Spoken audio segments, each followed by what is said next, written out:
Now, we cannot always use the 6895 99.7 rule, right? Because every data value isn't exactly 1, 2, or 3 standard deviations above or below the mean. And for that, we're going to start calculating z-scores. So the z-score is our data value minus our mean divided by our standard deviation. And what this does is this tells me how many standard deviations above or below the mean a data value is. So why don't we go ahead and calculate some z-scores. So I want to find the z-scores for 85, 100, and 125. So let's start with 85. So I'm going to take my data value minus our mean over our standard deviation.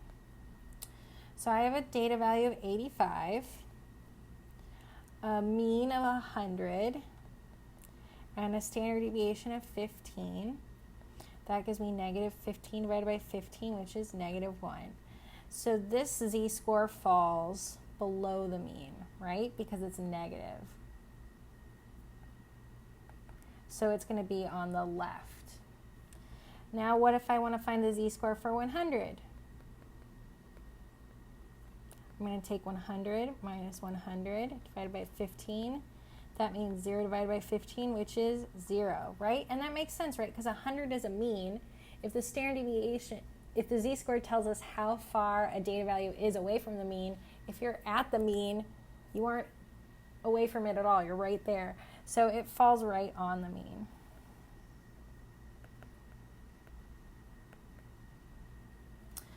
All right, last but not least, let's calculate the z-score of 125. 125 minus 100 over our standard deviation. 25 over 15 gives me 1.666666 repeating, so we'll round that to 1.67. Okay, and this falls above the mean, so it's going to be on the right side of our graph. Now this is great, right? I have figured out these z-scores, but what are the z-scores able to tell me? So what a z-score does is once we know the z-score of a data value, we can use the properties of a normal distribution to find the percentile below this z-score. And we normally do this with a z-score table. So in your textbook, this is Appendix A1. It's on page 543, but I don't really like the one in your text. It's not as detailed as I would prefer. So the one in this slide, Amsden is printing out copies, and hopefully you've received them by now. So let's learn how to use a z-table and incorporate some z-scores. So here we have the z-scores we found before, right? So what I want to do is I want to interpret the following z-score as a percentile. So I have a z-score of negative 1. So I'm going to go to a z-table. Okay, here's a z-table. What the z-table tells you is it tells you the area to the left of your z-score. It's always going to be to your left. So on this side we have our negatives, and on this side we have our positives. So let's zoom in a little bit on our negatives because I have a z-score of negative 1. So I go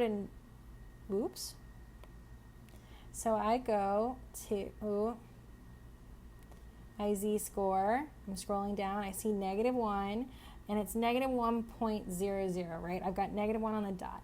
So this is going to be my corresponding z-score. It is 0.1587. So let's write that down. 0.1587. So that means that 85 marks the, let's round it up,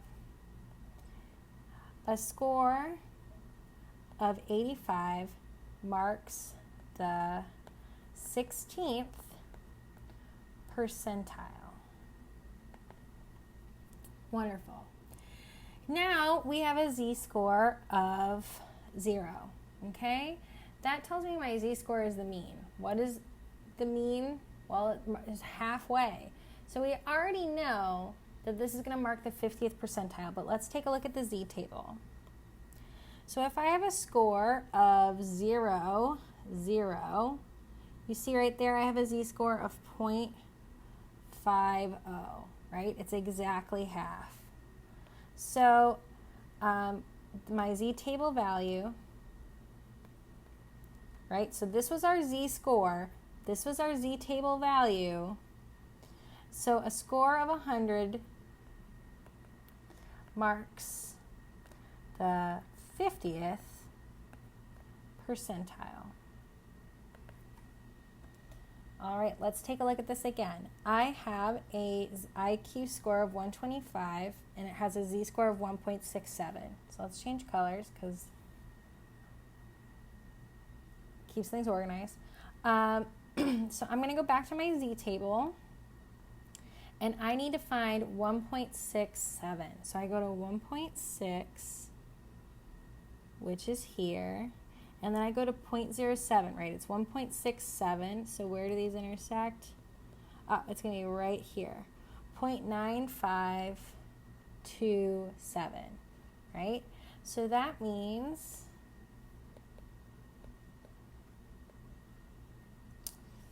this is my z-table value.